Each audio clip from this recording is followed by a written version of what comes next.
Hello, everybody. I'm Meredith with Brahma Kumaris, Miami on Facebook, and I am delighted tonight to welcome you to Spiritual Conversations, where we introduce you to some very accomplished people in either they live in South Florida, they do also live, they've maybe moved to other parts of the country, but more than just being accomplished, these are people who we feel are really, truly making an impact on the world. And everyone that we've been choosing, we feel even more than an impact, bringing goodness to the world. And so I'm excited to introduce you to Kim Weiss in just 1 minute, because I first want to talk to you about a very special invitation for this Sunday that is dedicated to the healing of our community, of course, and more than that, people who have lost loved ones in this, horrendous catastrophe of Surfside. So I just want to read this to you so you can hear the invitation. Join us for a special meditation dedicated to sending powerful vibrations of support to all those affected by the building collapse in Surfside. Those we lost, the families and friends who lost loved ones, the recovery for those missing, and the safety and well-being of the rescue workers. So this meditation this Sunday on the Brahma Kumaris site, and you'll have it on your screen so you can see where to go, which is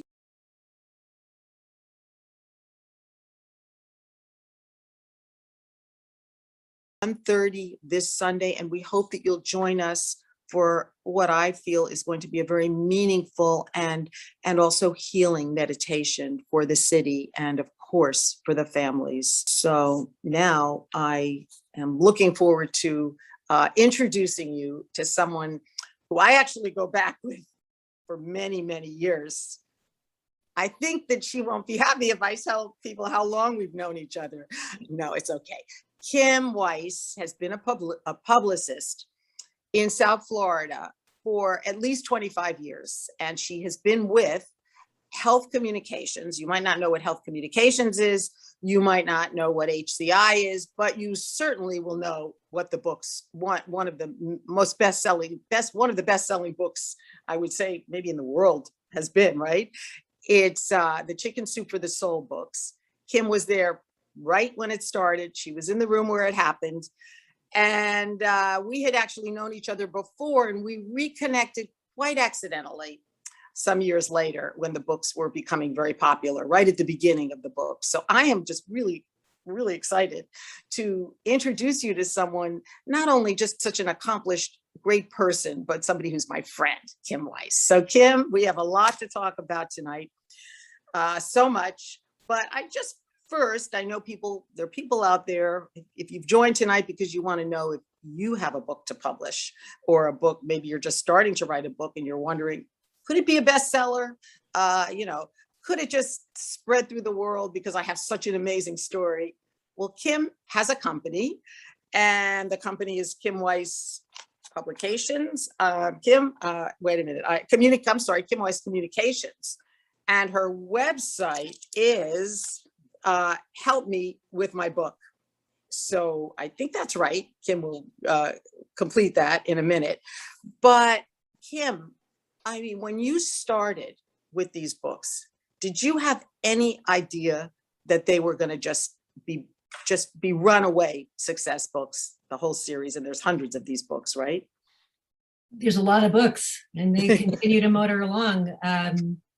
No, the famous story is that when the manuscript or the proposal came to Peter Vegzo and Gary Seidler, 1993, I came shortly after, that nobody else would publish it. The story goes either 33 or 133 people rejected it, publishers.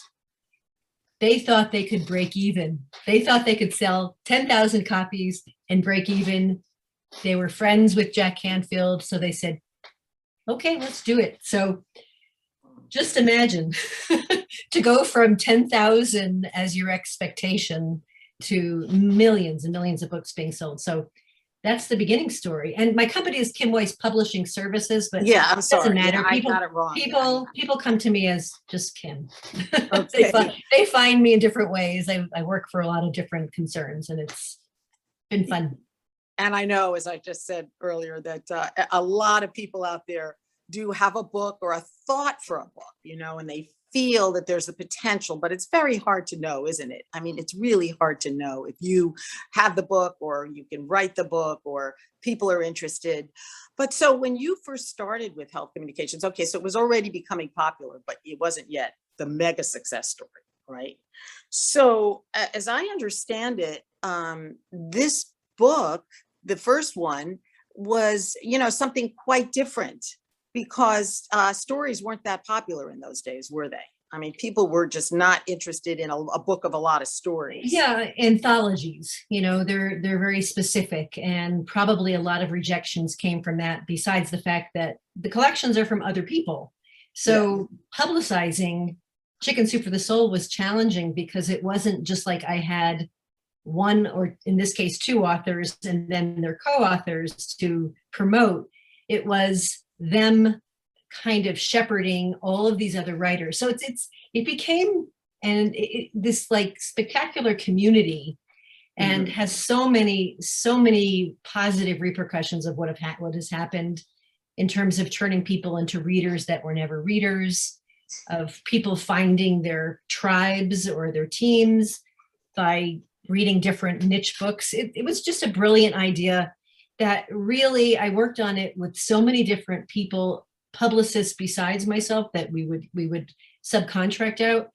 But no one can take credit for how successful it was, because it was just one of those kismet things, one of those beshert, we say in Yiddish, divine timing, all those things. It was like a runaway train is what we used to say all the time. So we were lucky to be on that train and really impact a lot of people along the way. So it was, and I had the pleasure and honor and, the job of taking Jack and Mark, Jack Canfield and Mark Richard Hansen, on their first tour for Chicken Soup for the Soul.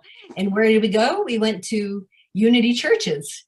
So it was, where positive messages are, flourish.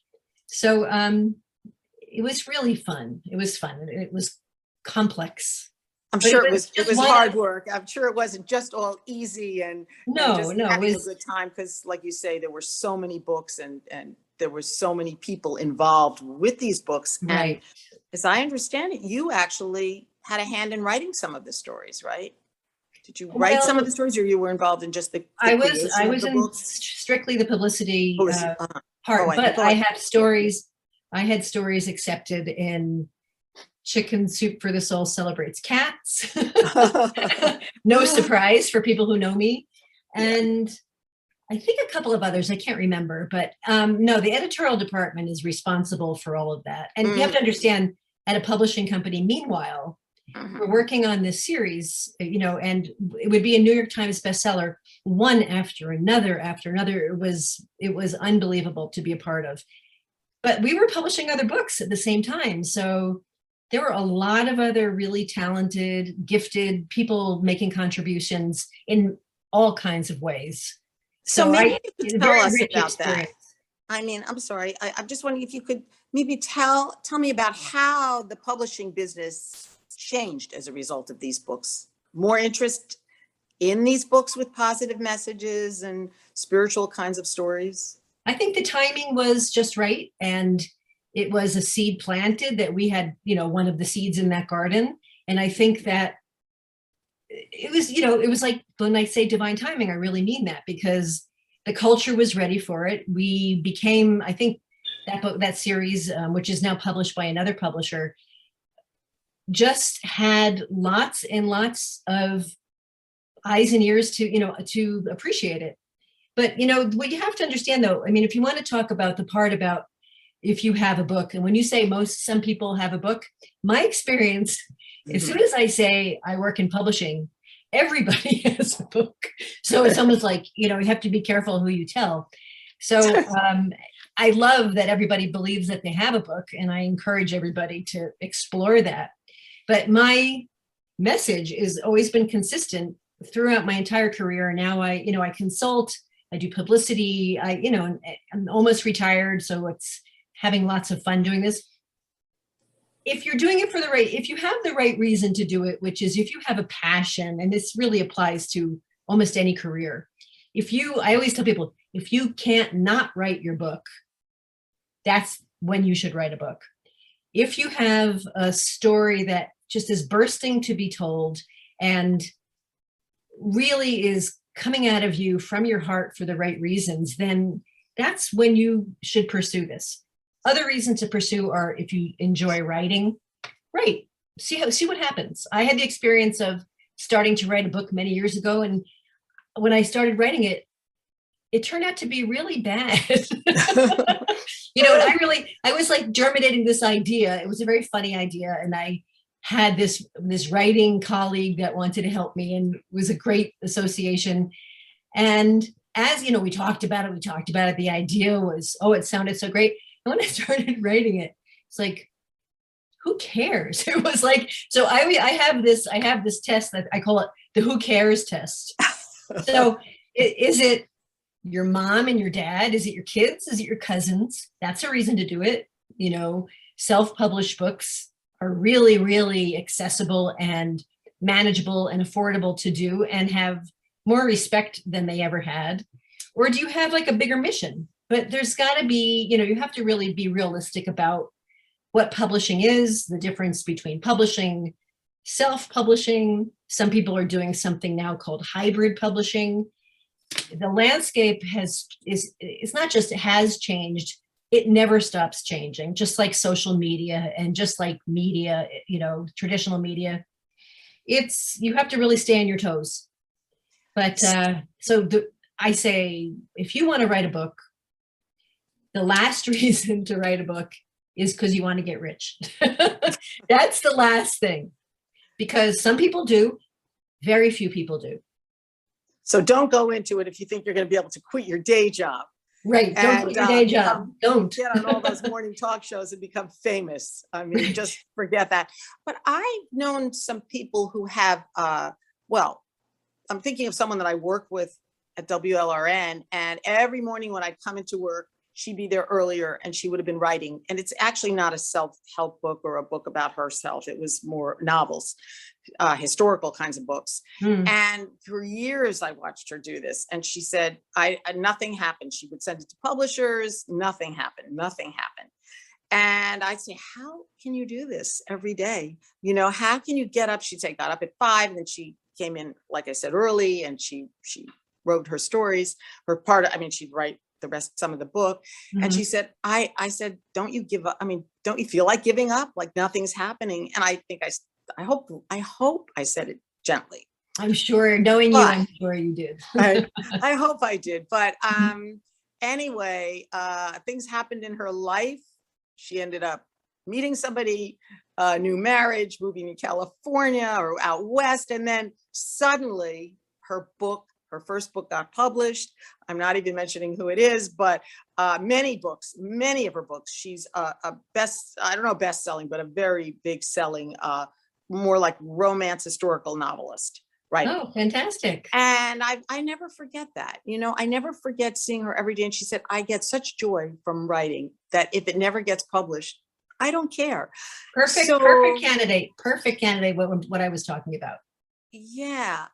So, I think, and I think there are people that they just want to, like you say, they just want to write. And you were someone that it's a little different, I think, with your story, because how many books have we had on different programs I was doing? How many authors from HCI and that we had on that wrote some wonderful books, all kinds of self-help books, besides the Chicken Soup for the Soul book, because we did get to do, because of you all and our station, national special with Jack Canfield called Making Your Dreams Come True, which I was thrilled to get to produce with our executive producer, Gustavo Sagastume, and HCI producing it. We were all kind of partnering on that program. And so there's there's just books after books after books today.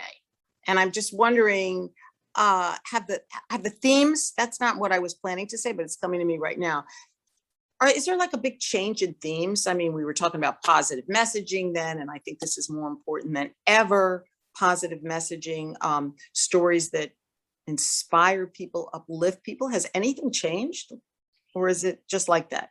I think it's always changing. I think that it never stops changing. And depending on what your taste is and what your experience in life is and what you care to write about, I think the difference in, I come from the publicity aspect, right? So the thing that's changed from old school was when you had a self-help author, they had to be credentialed pretty seriously for media to consider them. And there still are very respectable media that only will talk to credentialed people. And we're talking about higher degrees, master's degree, PhD, medical degree, even better.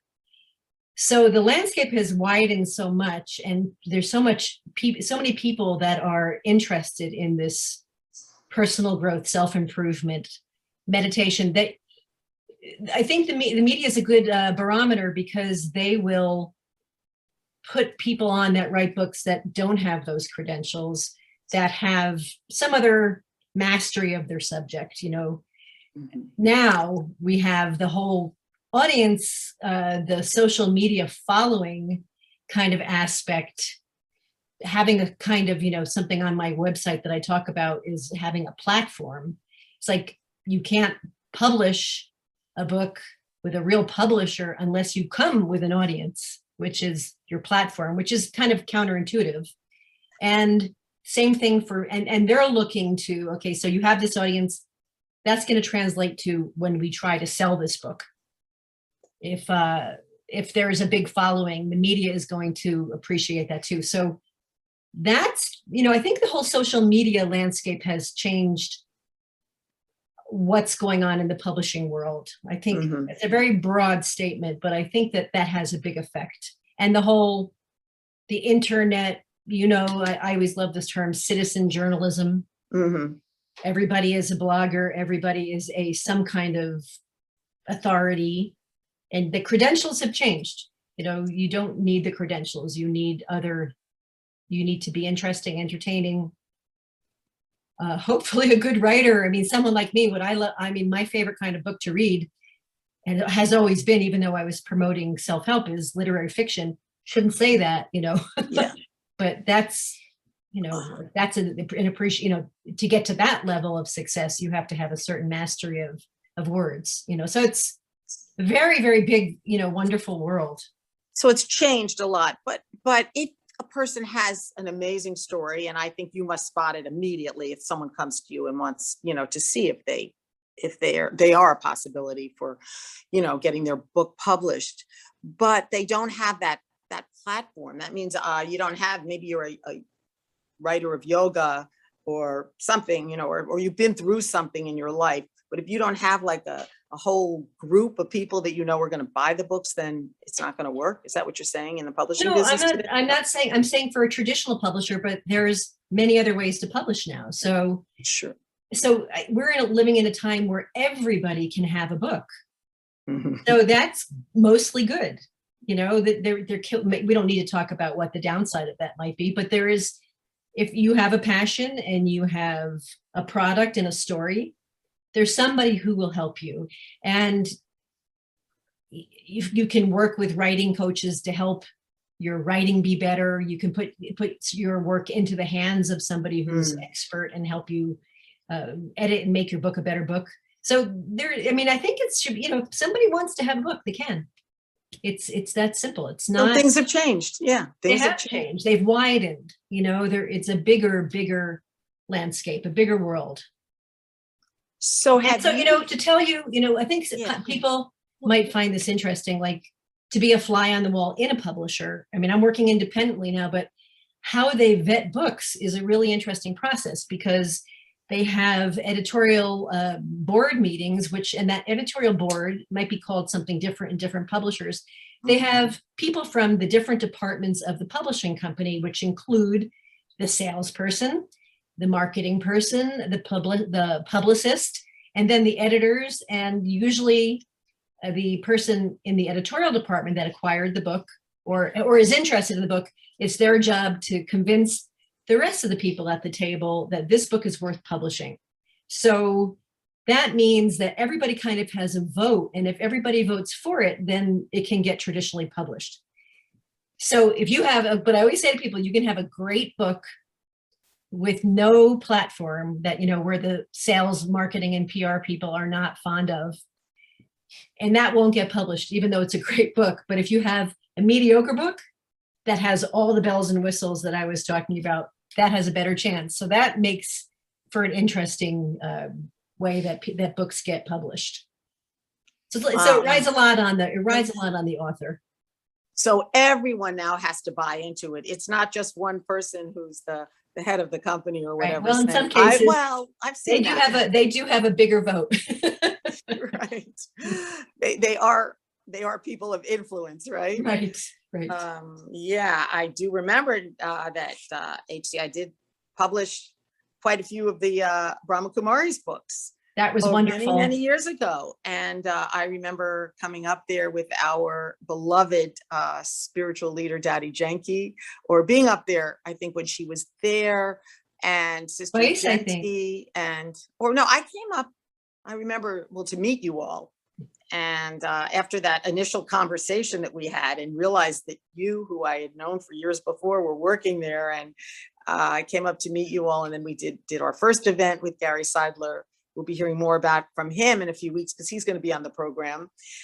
And then all kinds of relationships happened between the Brahma Kumaris and HCI. And it was just wonderful, wonderful years for everybody. Remember, the most important part of that, and which made this company so unique to work with and work for, is the Brahma Kumaris came and did meditation classes in our building weekly, in our yoga room, because we also had a yoga room, which is pretty unusual for a publishing company. But that's just an expression of how open-minded Peter and Gary are and were, and that we would, not only publish and support and work with, but we actually were enriching our employees. People who wanted to meditate at lunchtime or 3 o'clock, whenever it was, could. That was really, really special. Kim, thank you so much for reminding me, because I totally forgot.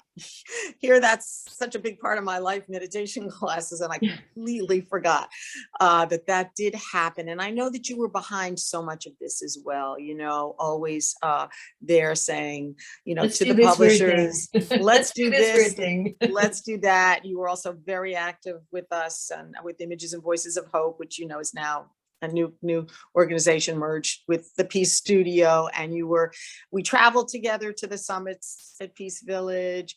And that leads me to the conferences that we had and everything. You and I even went to Las Vegas with HCI over a potential book. Remember? You did a lot of seminars, right? There are a lot of workshops that you did, that the company did. That was another division of the company, yes.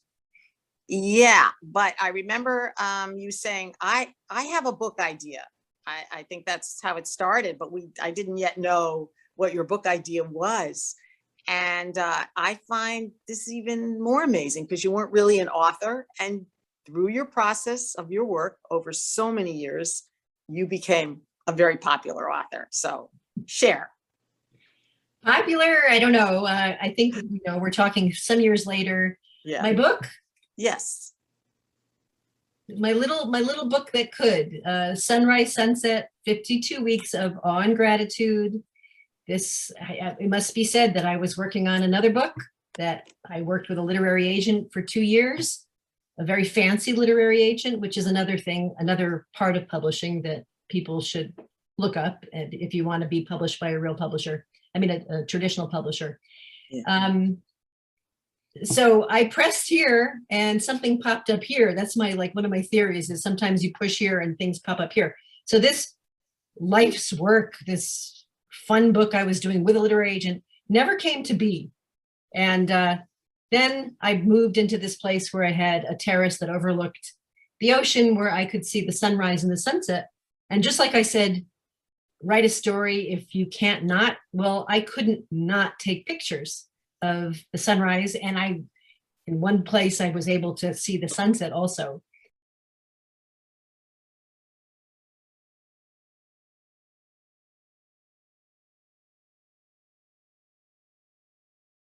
So I knew the times every day I would jump out of bed, and the word awe here is a big word in my life.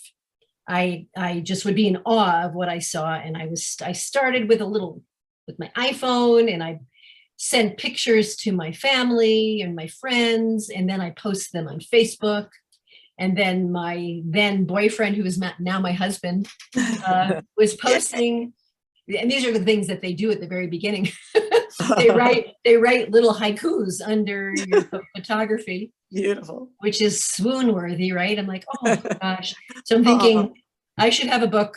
We should do a book, and I should have it be my photography, because it kept getting better, and I had better cameras. I worked with real cameras, and I thought boyfriend, girlfriend book. He was like marginally interested. Luckily, I was saved by somebody in the book named MJ Rose, who is one of the marketing geniuses of publishing, and people in publishing know her. And she's said to me, "What, are you crazy? Why would you do that? You're sitting with years and years of fabulous authors. Why don't you use your photography and ask them to contribute a passage?" I'm like, big light bulb moment. I did it. We did it in a very methodical way. I sent people, and I knew a lot of people, as you might imagine. And I had yeses from like 95% of the people I asked. And I won't mention who I didn't have. And like on the cover, it's Jack Canfield, Marcy Shimoff, Ariel Ford, Don Miguel Ruiz Jr., Richard Bandler, Candace Bushnell is in my book. Can you imagine that? I don't even amazing. I can't even. I can't even get over that myself. Gloria Loring, John Bradshaw, the late John Bradshaw, MJ Rose. So I have this book. It's my photography, passages from other people. I gave them a questionnaire that basically said, tell me something about how the sunset or the sunrise makes you feel. I gave him like 3 options. I got all of these beautiful, beautiful passages, poems, quotes, all different things. It wasn't like you had to be in a certain format. And people love to put it on their coffee table. I always say, even you can read it in the bathroom.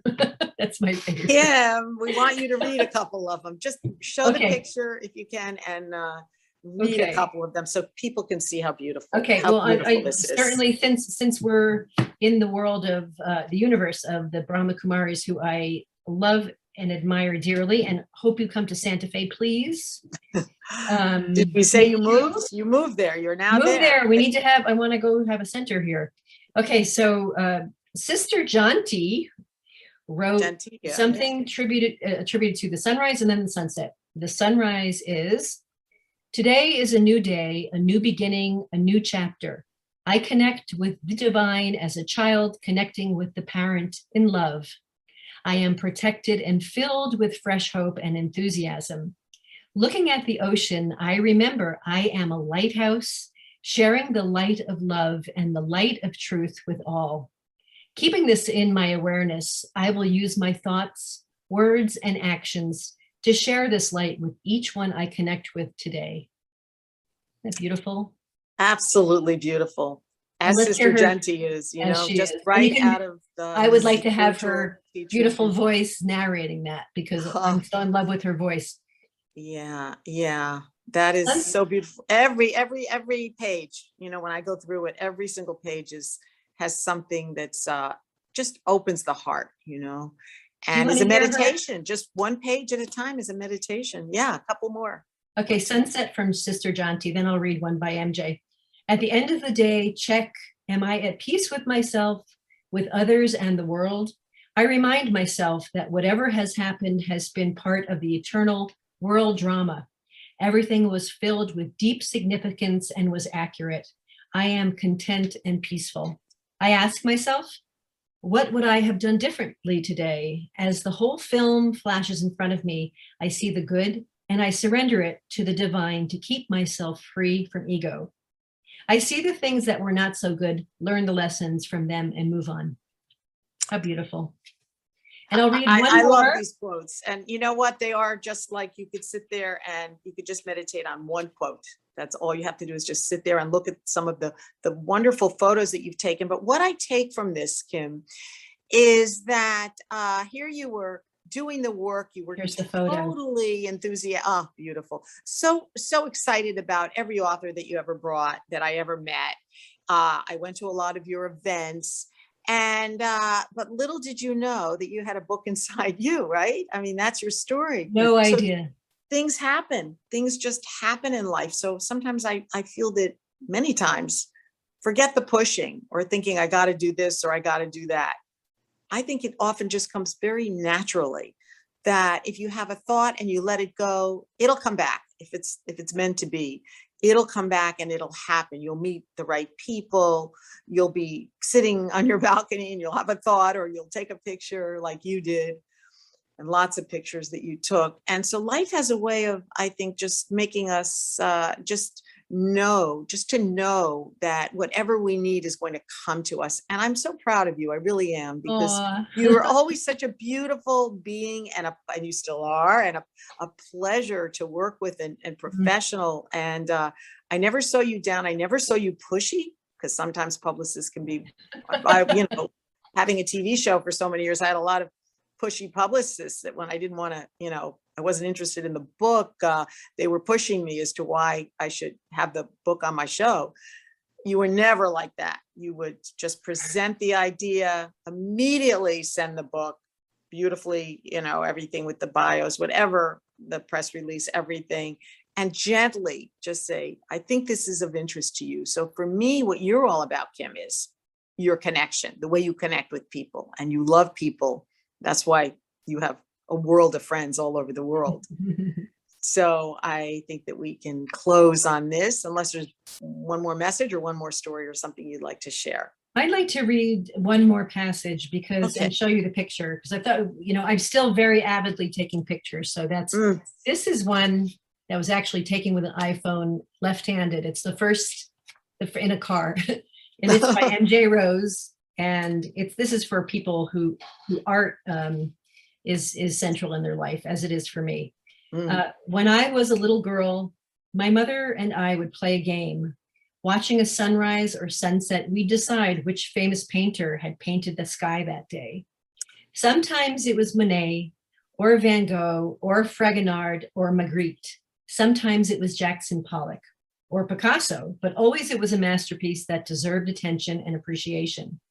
To this day, I play the game and am forever grateful to her for finding such an inspired way to teach a child about beauty and art.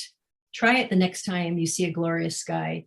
There's a painter up there who'll make you smile when you guess right. Oh, wonderful. Absolutely wonderful. Yes. And I just feel like smiling right now. And I feel like, well, it's a little rainy here in South Florida, but maybe tonight go out and watch a sunset if the sun does come up. And so maybe that's another message. Enjoy the sunrise. Always look up. Always look up. Beautiful. So nice to have you, Kim. And so good to see you. So good to get to see you in person somehow. Come to Santa Fe. Yes, definitely. We'll all come. Thanks. Thanks for having me. Okay. Bye-bye. And thank you all for joining us and being part of tonight's interview. And I hope that you found Kim Weiss's fascinating. I'm sure you did, or inspiring, as I have, and not just tonight, but over many, many years. So again, thank you for joining, and we'll be back in 2 weeks. Okay. Bye-bye.